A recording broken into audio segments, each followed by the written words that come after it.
ও মেজো আম্মা গো, ও বড় মেম সাহেব, কই আপনারা সবাই তাড়াতাড়ি নিচে আয়েন, ছোট সাহেব যেন কারে বিয়া কইরা লই আইছে। মধ্যরাতে বাড়ির ছেলের সাথে একটা মেয়েকে দেখে বাড়ির কাজের মেয়ে লতা চেঁচিয়ে ওঠে। প্রত্যয় লতাকে তোয়াক্কা না করেই কাঁধে থাকা মেয়েটিকে নিয়ে হাঁটা ধরল। লতা প্রত্যয়ের গমন পথে ফ্যাল করে তাকিয়ে রইল। বেডরুমে যেতেই বলল, আমাকে যেতে দিন প্লিজ, কি ক্ষতি করেছি আমি আপনার? আমার সাথে কেন এমন করছেন? মিধির কান্না মিশ্রিত কণ্ঠস্বর শুনে প্রত্যয়ের ভ্রু কুঁচকে আসে। যদি যেতেই দেওয়া লাগে তাহলে এত দূর কষ্ট করে আনলাম কেন? প্রত্যয়ের কথা শুনে মিধির কান্না আর ছটফটানির বেগ ক্রমেই বেড়ে চলেছে। প্রত্যয় মিধিকে রুমে এনে আস্তে করে বিছানায় বসালো। তারপর দুপাশে হাত ঠেকিয়ে তার দিকে ঝুঁকে ধীর কণ্ঠে ফিসফিসিয়ে বলল, অনেক উচ্ছিত স্পর্শ তো আপনি ইতিমধ্যেই সহ্য করেছেন, কিন্তু আজ আপনি অনুভব করবেন ভালোবাসার স্পর্শ। Tonight you will know how it feels to receive a pleasurable touch from your husband. প্রত্যয়ের কথা শুনে মিধির গা কেঁপে ওঠে। মিধি তড়িঘড়ি করে প্রত্যয়ের থেকে দূরে যাওয়ার চেষ্টা করে, কিন্তু তার আগে প্রত্যয় মিধির কোমর আঁকড়ে ধরে। প্রত্যয় মিধিকে টেনে নিজের কাছে আনে। প্রত্যয়ের উত্তপ্ত শ্বাস মিধির ঘাড় গলায় আছড়ে পড়ে। মিধির দম বন্ধকর লাগছে। সে হাত দিয়ে ঠেলে প্রত্যয়কে দূরে সরাতে চায়। প্রত্যয় মিধির দুহাত নিজের এক হাতে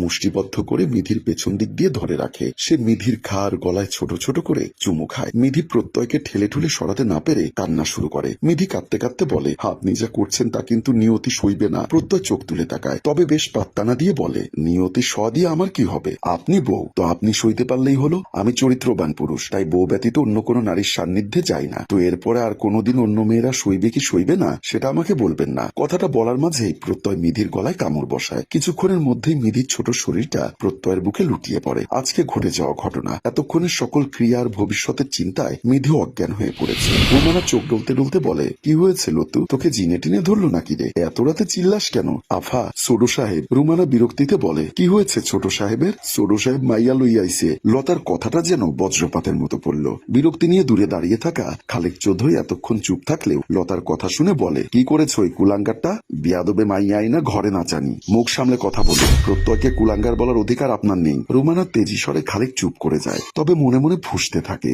এই লতা, কি হয়েছে সব বিস্তারিত বল। ম্যাডাম, আমি যখন সব কাম শেষ করে ঘুমাইতে গেছি তখন হঠাৎ দরজার বেল বাইজা ওঠে। আমি ঘুম ঘুম চোখে দরজা খুলতে দেখি ছোট সাহেবের কাঁধে একটা মাইয়া মানুষ। আমি সাহেবরে অবাক হয়ে কিছু জিজ্ঞানির আগেই সাহেব কইল, মাইয়াটা আমার বউ। হয়েছে লতা, তো এখন আর বিরক্ত করিস না। কথাটা কইয়া আমারে থুইয়া হাঁটা দিয়া চিল্লাইয়া গেল। বাড়ির কাজের মেয়ের প্রত্যেকটা কথা মন দিয়ে শুনলো খালিকুজ্জামান। ছি ছি ছি, তার মানে যেটা ধারণা করেছি সেটাই। এই বাড়ির ছেলে হয়ে আপনার ছেলে, ছি ছি ছি, রাত বিরাতে মেয়ে মানুষ কাঁধে তোলে। ইস, আচ্ছা ভাবি, আমার ভাই তো এরকম ছিল না। কি বলতে চান আপনি ভাইজান? রুমানা গর্জে উঠল। লতা, ভেতরে যা। খালিকের দিকে তীক্ষ্ণ দৃষ্টি দিয়ে বলল, আমার ছেলেকে আমি কি শিক্ষা দিয়েছি? আমি জানি এই পরিবারের সম্মান নষ্ট হয় এমন কোন শিক্ষা দেয়নি। ঠিক আছে, আমি দেখি এই বাড়ির সম্মান কয়দিন থাকে। খালেককে চোখ রাঙিয়ে দিল ঠিকই, কিন্তু সে মনে মনে ভাবলো, আমার ছেলে এমন কাজ করতে পারে সত্যি? ঘর থেকে বের হতেই প্রত্যয় মায়ের সামনে পড়ে যায়। বেরিয়ে যেতে চাইলে মা বলল, আমাকে দেখেও তুমি চলে যাচ্ছ? বুঝতে পারছি না আমি, তোমার কি হয়েছে? আমার ছেলে হয়ে তুমি একটা মেয়েকে এভাবে রাতের বেলা কিভাবে তুলে আনতে পারো? কি হলো,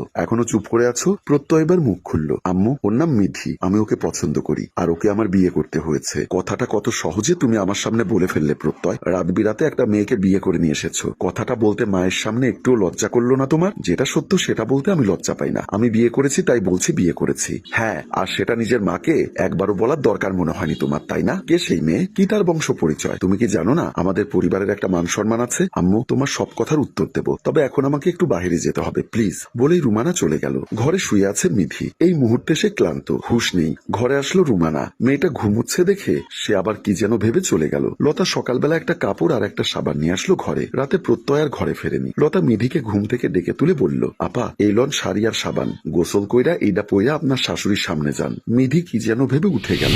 শাড়িটা পেঁচিয়ে বের হবে তখনই কেউ একজন সামনে এসে হাসতে শুরু করলো। মিধি বুঝতে পারছে না ছেলেটা কে হতে পারে। সম্পত্তির ভাগ নেবে ভাবলে ভুল করবে সোনামণি। তোমার অনেক আগে থেকে আমি বসে আছি, আর তুমি কি ভেবেছো আমার বাড়া ভাতে ছাই দিয়ে আমার হাতে বাটি ধরিয়ে তুমি সব নিয়ে যাবে আর আমি কলা চুষবো? কিসের কথা বলছেন আপনি? আমি কিসের কথা বলছি বুঝতে পারছো না? আচ্ছা আচ্ছা, বহুত শেয়ানা। খালেকুজ্জামান এবার হাসছেন। লতা এসে বলল, আসুন আপনাকে ডাকে। নিধি সেদিকে এগিয়ে গেল। ড্রয়িং রুমে যেতেই রুমানা বলল, তোমার নাম কি? নিধি। আমার ছেলে তোমাকে বিয়ে করেছে? হ্যাঁ, করবেই তো। বড় লোকের ছেলেকে কিভাবে ফাঁদে ফেলতে হবে সেটা তো ভালো করেই জানো। আপনি যেরকম মনে করছেন আমি সেরকম মেয়ে নই। রুমানা হেসে বলল, তুমি কি রকম মেয়ে সেটা আর আমাকে বুঝাতে হবে না। আমি ব্যবসার সংসার সব একসাথে গোছানো মেয়ে। আমার ছেলে তোমাকে কেন বিয়ে করেছে আমার সব জানার কোনো আগ্রহ নেই। তোমাকে ওর জীবন থেকে চলে যেতে হবে। এই নাও ব্ল্যাঙ্ক চেক। তোমার মতো গরিব ঘরের মেয়েরা কেন বড় লোকের ছেলে? আমি এখানে কোনো ব্যবসা করতে আসিনি, কোনো সম্পত্তির জন্য আসিনি। আপনার ছেলেকে আমি ফাঁসাইনি, বরং আপনার ছেলে আমাকে জোর করে তুলে এনে বিয়ে করেছে। রুমানার মুখে মুখে এমন প্রথম কেউ কথা বলল। নিধি আর একটুও ভয় পেল না। রুমানাও তার কথা শুনে অবাক হয়ে গেল। প্রিয় ভিউয়ার্স, গল্প কেমন হলো অবশ্যই জানাবেন, আর ভালো লাগলে শেয়ার করবেন। গল্পটির ভাবনা ও পরিচালনায় অভি এবং প্রযোজনায় মঞ্জুর মোর্শেদ, ক্যামেরায় রানা বৈরাগী।